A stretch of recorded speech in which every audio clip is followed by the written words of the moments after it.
9 African teams, 48 possible semi-final spots. Africa took 0, not once, not twice. This is a pattern that has repeated for 60 years. And today, the day before the World Cup final, I am going to tell you exactly why it keeps happening and exactly what needs to change before 2030. But first, let me show you something that will make every African football fan angry. So nice. What?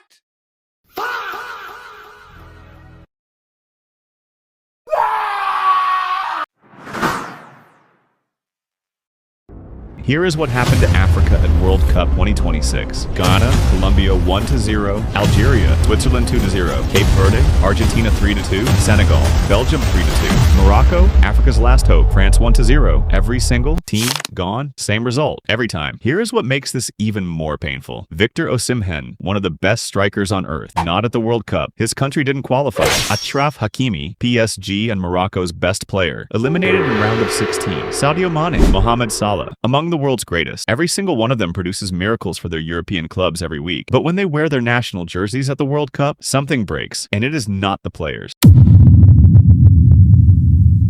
The average African national team coach lasts 14 months. 14 months. Do you know how long Jurgen Klopp was at Liverpool? 9 years. Do you know how long Pep Guardiola has been at Manchester City? 9 years. You cannot build a system, a style, or a team identity in 14 months. Nigeria alone had 3 different coaches during the 2026 World Cup qualification campaign. 3 coaches, 1 qualification, 0 consistency. The result? Nigeria is watching the World Cup from their sofas while 200 million people ask the same question. How? But coaching is just one problem. The second one is even worse. Every 2 years, African players face a brutal choice. AFCON, and the Africa Cup of Nations, happens in January and February, the same months when European club football is at its most intense. So African players spend the most critical months of the club season playing international football instead. They arrive at their clubs exhausted, injured, behind. Then 6 months later, the World Cup. And you expect these same players to peak again? Morocco's players played 60-plus club matches plus AFCON before the World Cup. Compare that to England or France, whose players had proper rest and preparation. This is not equal competition. This is a structural disadvantage built into the calendar itself. When European teams qualify for the World Cup, they get full preparation camp, sometimes 14 days before each tournament match. African teams, players fly from their European clubs, some from England, Germany, Spain, Italy, arrive jet-lagged with 3 days to prepare. 3 days. This is not an excuse. This is mathematics. You cannot peak in 3 days what took 14 days to prepare. So what actually needs to change before 2030?